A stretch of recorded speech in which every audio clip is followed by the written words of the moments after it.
Presidente Trump adverte Putin após grande ofensiva russa a Kiev. Na Flórida, procurador-geral derruba bloqueio de lei federal sobre imigração. No Brasil, a operação desarticula organização criminosa especializada em agiotagem e lavagem de dinheiro. E as novas imagens capturadas pelo telescópio espacial Hubble, que completa 35 anos. O Brasil News começa agora.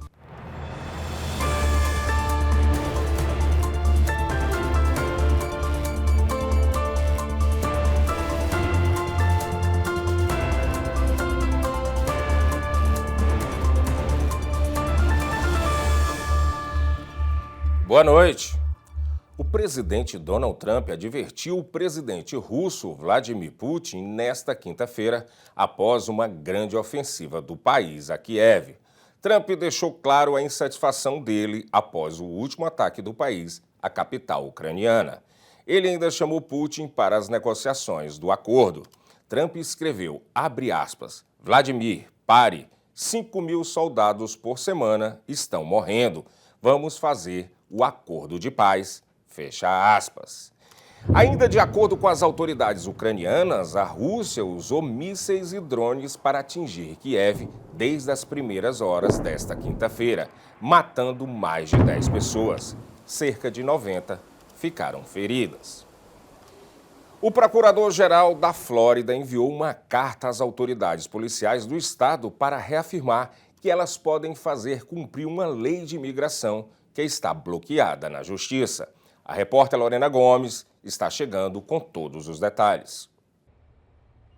A petição enviada a um tribunal federal na quarta-feira pelo procurador-geral da Flórida, James Youthmeyer, estabelece um confronto com a juíza distrital dos Estados Unidos, Kathleen Williams. No memorando, Youthmeyer ignorou a lei que está bloqueada pela Justiça ao declarar que, abre aspas, nenhuma ordem legal e legítima atualmente impede que suas agências continuem a aplicar as novas leis de entrada e reentrada ilegal da Flórida, fecha aspas. No dia 4 de abril, a magistrada bloqueou a aplicação da lei estadual recém-criada, que torna crime o adulto indocumentado que entrou na Flórida depois de vir para os Estados Unidos sem fazer o check-in junto às autoridades de fronteira. Na semana passada, policiais da patrulha rodoviária violaram a decisão judicial ao prenderem mais de uma dúzia de pessoas com base na lei suspensa. Na ocasião, a juíza repreendeu a ação e estendeu o bloqueio da lei até o dia 29, quando uma nova audiência deve definir os rumos dessa legislação. A União Americana pelas Liberdades Civis, a ACLU, respondeu à carta do procurador.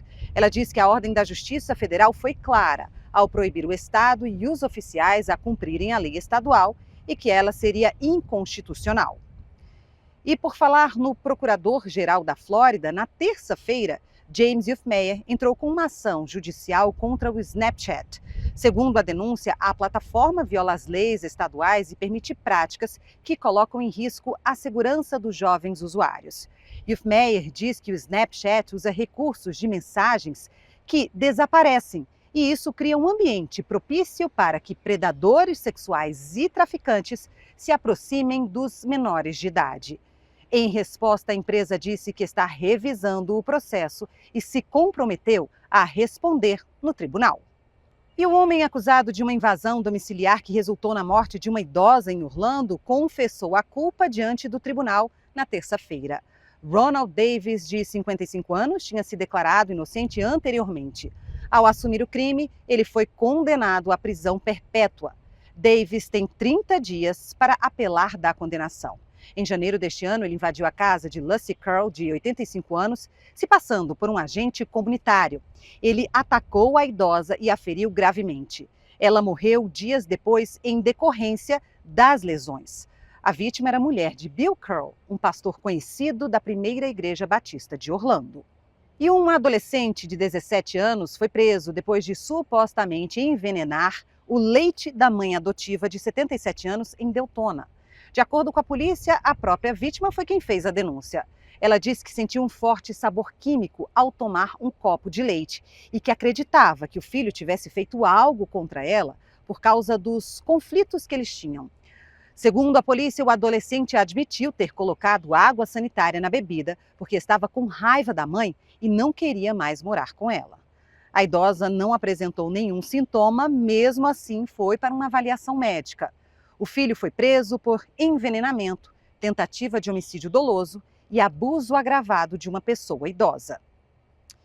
E uma funcionária dos Correios da Flórida foi presa depois de dirigir de forma imprudente em Melbourne. Ela teria bebido vodka durante o expediente. Nas imagens, o veículo dos Correios aparece em zigue-zague na pista em vários momentos. Em alguns, ele chega a entrar na contramão. Uma testemunha que gravou a direção imprudente disse que viu copos vermelhos serem jogados na pista. Kathleen Dye, de 33 anos, era motorista do veículo. Ao ser confrontada, a polícia disse que a mulher estava desorientada, com a fala arrastada e os olhos vidrados. Segundo a ocorrência, Dye negou que tivesse bebido em um primeiro momento, mas depois confessou que foi convidada para uma festa no caminho da rota de correspondência. Ela teria passado 10 minutos no local e consumido 2 doses de vodka. O caso aconteceu no dia 12 de abril, em Melbourne. A seguir, no Brasil, o ex-presidente Jair Bolsonaro tem 5 dias para apresentar defesa após ser intimado na UTI. E tem ainda as notícias internacionais. Até já!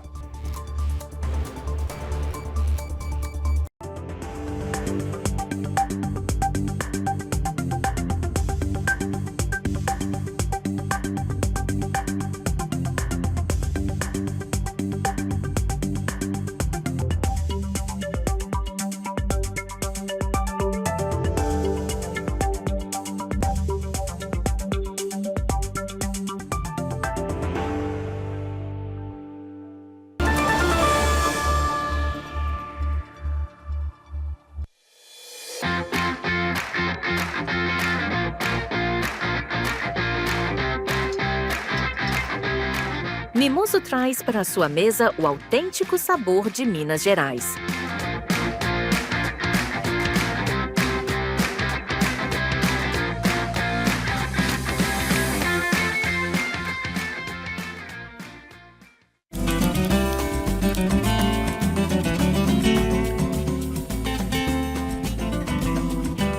Transforme seu churrasco em uma experiência inesquecível com o mineiro.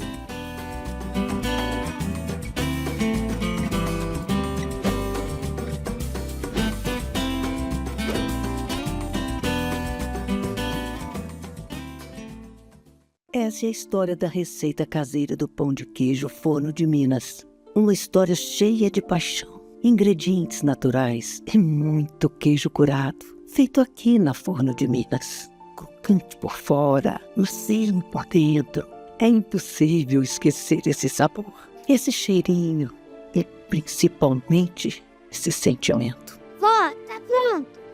Forno de Minas, receitas caseiras e muita paixão. E agora as principais notícias do Brasil com a correspondente Arlene Balieiro. E uma organização criminosa familiar especializada em agiotagem e lavagem de dinheiro foi desarticulada pela Polícia Civil do Distrito Federal na manhã desta quinta-feira. De acordo com as investigações, o esquema funcionava há 10 anos. Só que nos últimos 5, o grupo criminoso movimentou mais de 90 milhões de reais. Durante a operação, a Justiça bloqueou 38 imóveis em áreas nobres da cidade, além de chácaras. Os bens estão avaliados em 40 milhões de reais. 5 mandados de busca e apreensão foram cumpridos. As investigações apontaram que o líder da organização emprestava dinheiro a juros, que variavam de 6% a 10%, e exigia como garantia procurações com plenos poderes sobre imóveis e veículos. E foi capturada pela Polícia Militar Ambiental do Mato Grosso do Sul a onça, que pode ter sido responsável pela morte do caseiro Jorge Avalo, de 60 anos, no início da semana.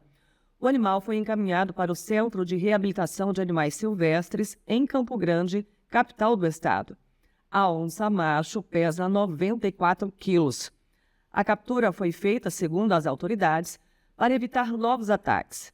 Na madrugada de quarta-feira, a onça pintada voltou ao local da morte do caseiro. Em um vídeo publicado na internet, é possível ver o estrago feito pelo animal. A equipe que fazia as buscas também foi atacada pela onça ao encontrarem partes do corpo da vítima na toca do felino. O caso aconteceu no município de Aquidauana. Por lá, moradores e ribeirinhos relatam que a presença de onças é frequente na região.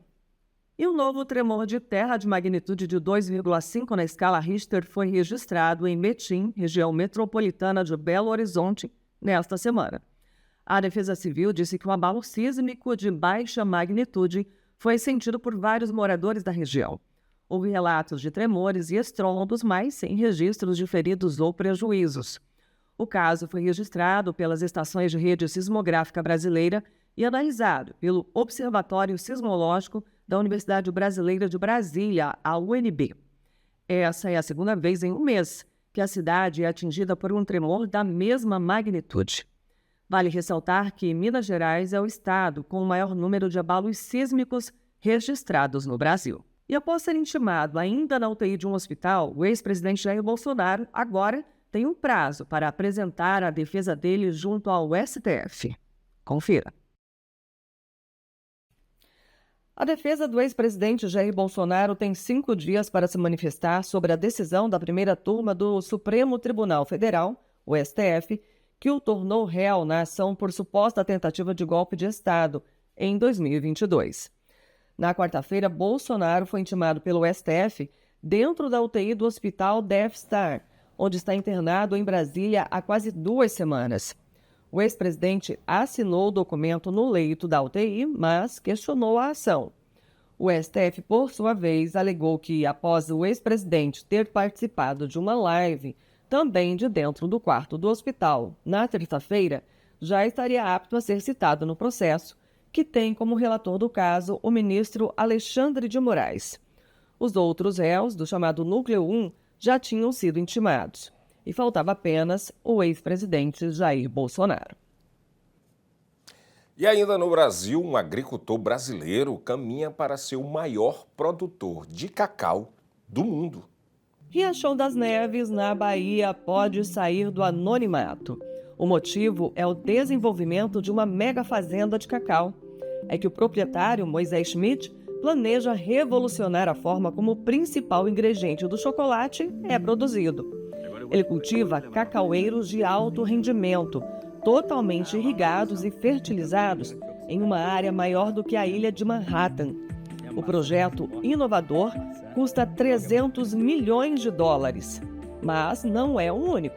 Se os planos dele derem certo, o centro de gravidade do setor pode se deslocar da África Ocidental para o Brasil. A Costa do Marfim é o maior produtor mundial de cacau. A colheita deles é 10 vezes maior do que a brasileira.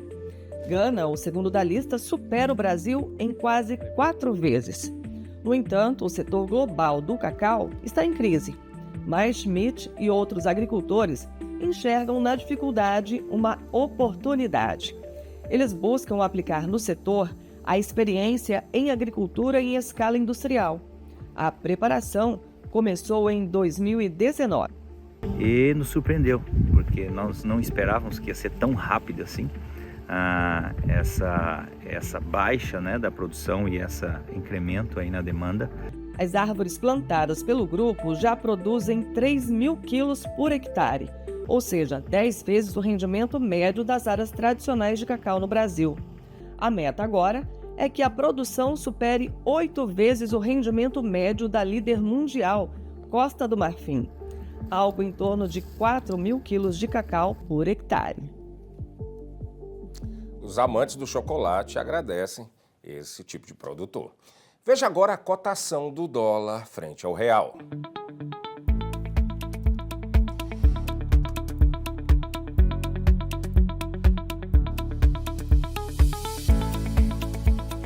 Em comemoração ao aniversário do telescópio espacial Hubble, a NASA divulgou novas e belíssimas imagens. Desde que foi lançado em 24 de abril de 1990, o telescópio espacial Hubble vem revolucionando sobre a compreensão do universo, e isso não mudou ao longo dos anos. Em comemoração ao 35º aniversário, a NASA resolveu divulgar 4 novas imagens capturadas por ele. There are different parts of the universe. One of them is the Rosette Nebula, or a part of it, where stars are still forming. And you can see dark clouds and then lit up clouds behind those where new stars are ionizing the gas and showing off this glow. We also are releasing an image of a planetary nebula. Now, this colorful nebula really has nothing to do with planets. That's just what they called it decades ago. But it is really the remnants of a dead star. We have an image from outside of our galaxy of another galaxy. This is a spiral galaxy.